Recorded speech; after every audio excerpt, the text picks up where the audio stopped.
மாண்புமிகு உறுப்பினர் கே மாரிமுத்து அவர்கள் சுருக்கமா இதை ஒட்டி மட்டும் பேசுங்க.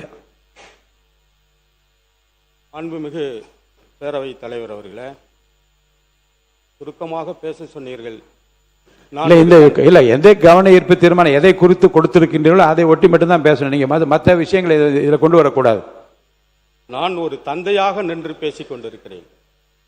பெத்த மனம் பித்து என்று சொல்வார்கள். பிள்ளை மனம் கூட கல்லாக இருந்துவிடும். ஆனால் அந்த தாயும் தந்தையாரும் கோயமுத்தூர் மாணவன் அந்த அடித்து கொலை செய்யப்பட்ட போது அவர்கள் ஊடகங்களில் சொன்ன செய்தியை நான் உன்னிப்பாக கவனித்து பார்த்தேன். கலங்கித்தான் போனோம். பெற்ற பிள்ளைகள் 3ஆம் ஆண்டு படிக்கிற அந்த என்ஜினியர் படிக்கிற பிள்ளை போதை புழக்கம் இருக்கிறது என்று காவல்துறையில் தகவல் சொன்னார் என்பதற்காக போதை பழக்கத்தை யார் யாரெல்லாம் கையாளுகிறார்கள் என்று அடையாளம் சொன்னார்கள் என்பதற்காகவே அவர் கொலை செய்யப்பட்டு விட்டார் என்று சொல்லுகிறார்கள். ஆட்சி மாற்றம் வந்திருக்கிறது. பெரும்பான்மையாக மக்கள் உங்களைத்தான் தேர்ந்தெடுத்திருக்கிறார்கள். இந்த காவல்துறை பொறுப்பற்ற முறையில் இருக்கிறதோ என்று நான் மீண்டும் கவலையை தெரிவித்துக் கொள்கிறேன். இந்த மாமன்றத்தில் இது என்ன தீர்க்கப்படாத பிரச்சனையா? உலகத்தில் இது போதைப் பொருளை தீர்க்கவே முடியாதா? கடுமையான சட்டங்கள் வந்திருக்கிறது. நடைமுறைப்படுத்துவதற்கு காவல்துறைக்கும் நீதிமன்றத்திற்கும் யார் தடங்கள்? மாண்புமிகு பேரவைத் தலைவர் அவர்களே, அந்த மாணவனுக்கு நீதி வேண்டும். அந்த மாணவன் மட்டுமல்ல, ஒட்டுமொத்த மாணவ சமுதாயமும் பாதுகாக்கப்பட வேண்டும். அப்படி பாதுகாக்கப்பட வேண்டும் என்று சொன்னால் தனி சட்டங்களை கொண்டு வருவதற்கு கூட இந்த அரசு தயாராக இருக்க வேண்டும்.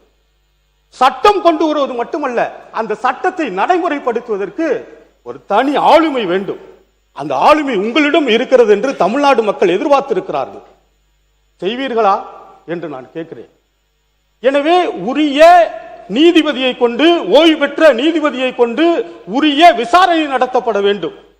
இந்த சட்டம் கடுமையாக்கப்பட வேண்டும் என்று நான் அந்த மாமன்றத்தில் வேண்டி விரும்பி கேட்டுக்கொள்கிறேன். அதோடு இன்னொன்றையும் சொல்லுகிறேன். திருவொற்றியூரில் ஒரு பள்ளி மாணவன் இறந்து போயிருக்கிறான். அந்த குடும்பம், அந்த தாயினுடைய மனநிலையை இந்த அவை பரிசீலிக்க வேண்டும்.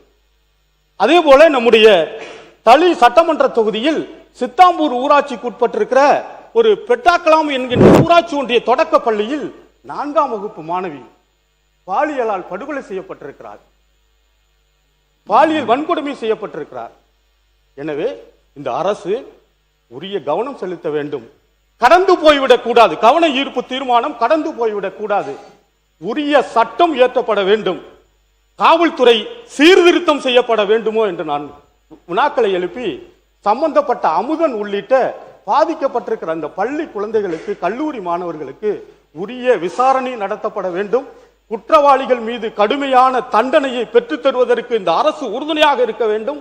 அந்த இழந்து போயிருக்கிற அந்த குடும்பத்திற்கு உரிய பாதுகாப்பு மட்டுமல்ல, நிவாரணங்களை வழங்குவதற்கும் அரசு தயாராக இருக்க வேண்டும் என்று பணிவோடு கேட்டு நான் விடைபெறுகிறேன். நன்றி, வணக்கம்.